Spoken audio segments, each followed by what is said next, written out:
Diablo 4 sort dans quelques heures, je vais vous faire part de mon programme de streaming, on va également parler de la quête identitaire du druide. Yo la guilde, ici Camille, et pour ne pas manquer les débuts de mes premiers streams sur Twitch, eh bien je vous invite à me suivre. Sur ce, c'est parti!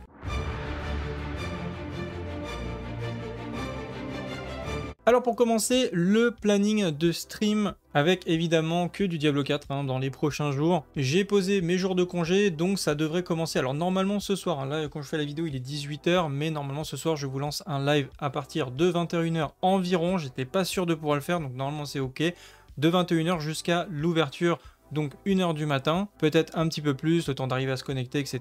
Juste, je crée mon personnage et après je vais me coucher. Et ensuite, on attaque sereinement le lendemain à partir de 9 h. Puis ensuite, ça sera comme ça, le rythme à peu près sur les jours, ça sera 9 h, environ 16 h. Après, il faut que j'ai cherché mon fils à l'école, donc je ferai sûrement une petite pause. Et après, très certainement que je relancerai le stream en soirée, peut-être en parlant un peu moins fort. Mais en tout cas, voilà, vous allez avoir à peu près entre 10 et 15 jours de streaming assez intensif sur le jeu. Ensuite, au niveau du style de jeu que je vais avoir, je vais jouer beaucoup avec les joueurs de mon clan. Je suis pas forcément là pour tryhard. Alors évidemment, je vais avancer assez rapidement, peut-être par rapport à la plupart des joueurs. Vous pourrez considérer ça comme du tryhard. Mais c'est surtout parce que j'aurai beaucoup de temps sur le jeu. Mon objectif, c'est d'améliorer mon build sur mon druide, d'améliorer mon équipement, de visiter un petit peu toute la carte, de découvrir la campagne, les quêtes, le lore, enfin voilà, faire vraiment découvrir le jeu sans forcément aller spécifiquement au niveau 100 ou au niveau maximum tout de suite. On verra après combien de temps ça peut nous prendre, est-ce que c'est réaliste de rusher comme ça à la fin du jeu, au bout d'1 ou 2 semaines. Je me rends pas trop compte de la difficulté et du temps que ça peut prendre. Mais bon, voilà, c'est le but aussi du jeu, on va découvrir ça ensemble, on verra bien. Donc étant partenaire de Blizzard, eh bien j'ai l'opportunité de vous faire également énormément de giveaways, donc accrochez-vous parce qu'il y a vraiment beaucoup de choses, donc ça va me permettre d'étaler ça un petit peu sur les différents jours, les différentes semaines de streaming que je vais pouvoir vous proposer sur Diablo 4. Donc vous allez pouvoir trouver des versions, enfin une version collector édition, il y a des petites choses comme des mugs, par exemple 30 € quand même, c'est un mug Blizzard, c'est pas rien. Des vêtements, on a, je crois, on a deux suites comme ça qui sont ma foi très sympas. Il y a des t-shirts également, voilà, il y a des t-shirts comme ça, des casquettes, mais sur le Discord il y a plein de trucs. Alors j'ai pas trouvé encore toutes les références, j'essaierai de vous les trouver pour avoir des visuels, pour vous montrer à quoi ça ressemble. Mais il y a un tapis de souris aussi à gagner. Sur le Discord également, parce que tous les giveaways, ils seront annoncés sur le stream, mais ils seront tous sur le Discord avec le bot du Discord. Vous avez notamment la statue de Lilith qui est toujours en giveaway, donc qui va bientôt partir là dans quelques jours. Donc encore une fois, si ça vous intéresse, rejoignez le Discord, c'est un clic, hop, comme ça vous avez une petite chance de gagner une super statue. Pareil, c'est une statue qui fait 26 cm de haut, qui vous sera livrée à domicile et qui vaut à peu près 100 €. Donc c'est une statue à peindre, je précise. Et en plus de ça, vous avez les drops, donc il y aura des skins à dropper simplement en regardant le stream. Vous pourrez looter des transmogrifications pour vos personnages, donc en fonction des semaines, ça changera des différents persos. Je vous avais fait un article déjà sur le site internet si ça vous intéresse de savoir un petit peu qu'est-ce qu'il y a à gagner. Et à partir du 6, normalement, vous pourrez également débloquer la monture à l'intérieur de mon stream. Donc s'il y a 2 sub-gifts, et bien c'est comme si vous l'achetiez en fait pour, ça doit être, je dis au hasard, mais ça doit être à peu près 8 €. Donc si vous faites 2 sub-gifts, et bien vous débloquez la monture et du coup ça soutient le créateur de votre choix, ça peut être sur d'autres streams partenaires évidemment. Je vous invite néanmoins à faire attention parce que il y a peut-être certains streamers qui vont peut-être potentiellement abuser de ça pour essayer d'obtenir comme ça des sub-gifts. Donc je vous invite à consulter la liste de Blizzard qui a été publiée sur leur site internet et qui est dans le post que je vous mettrai en description, qui est celui donc des drops et des giveaways. Donc c'est une liste officielle avec tous les streamers concernés, notamment par le drop de la monture, parce que vous allez avoir le drop de tout ce qui est cosmétique. Ça, je crois que la plupart des streamers peuvent y participer en activant les drops, mais par contre pour le drop de la monture c'est un petit peu différent, il fallait être dans la liste de Blizzard. Donc encore une fois, faites attention. Également sur mon site internet, j'ai fait un petit peu une mise à jour sur les annuaires de build. Souvenez-vous, je vous avais fait une vidéo pour représenter les annuaires. Donc il y en a pour toutes les classes. Vous allez sur mon site internet dans la partie build ici et vous allez sur annuaire. Donc il y a des builds soit au détail, soit il y a des builds où vous avez vraiment tout un tas de builds. Donc j'ai amélioré la mise en forme parce que c'était pas très propre, je trouve. Donc là c'est un peu plus clair, on voit les différents builds qui sont possibles. J'en ai rajouté déjà au moins une vingtaine cette semaine. Ça va un petit peu se calmer évidemment sur ma période de streaming, même si je pense que si vraiment je trouve des très bons builds, c'est très rapide à ajouter sur le site, donc je vous les ajouterai. Mais en tout cas voilà, je trouve la mise en forme un petit peu plus propre, comme ça vous y retrouverez un petit peu mieux dans les annuaires du site. Et enfin je vous ai fait un article sur la quête identitaire du druide dans Diablo 4, puisque nous n'avions pas accès à cette fonctionnalité sur la dernière bêta, puisque je me demandais comment ça allait se passer, puisque je vais devoir la faire assez rapidement évidemment sur mon druide.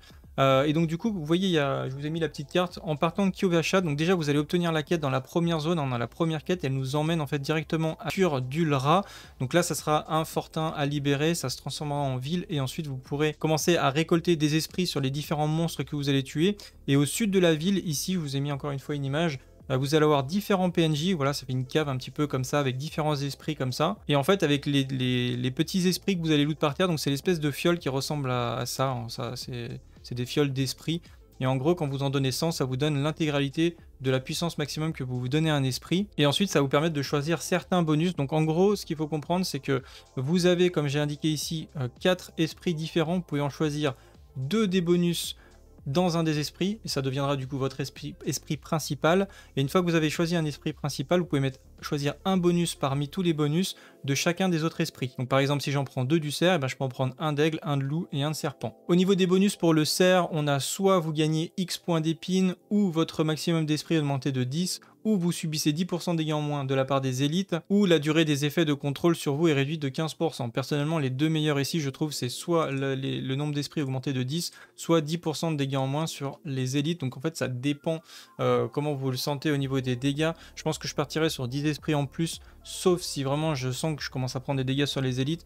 Quand j'étais sur la bêta slam, franchement, je prenais aucun dégât, donc je préfère prendre de l'esprit pour un petit peu augmenter mes dégâts, mais forcément, on était level 20, on avait pas mal d'équipements. Avec l'augmentation comme ça du niveau des mobs, c'est possible qu'on ait besoin d'un peu plus de tankiness, et donc du coup, les 10% seront peut-être justifiés, mais je pense que c'est assez simple et assez facile de changer du coup d'esprit, donc c'est vachement bien, ça nous permet un petit peu d'adapter comme ça notre personnage en fonction de la situation, en fonction des besoins.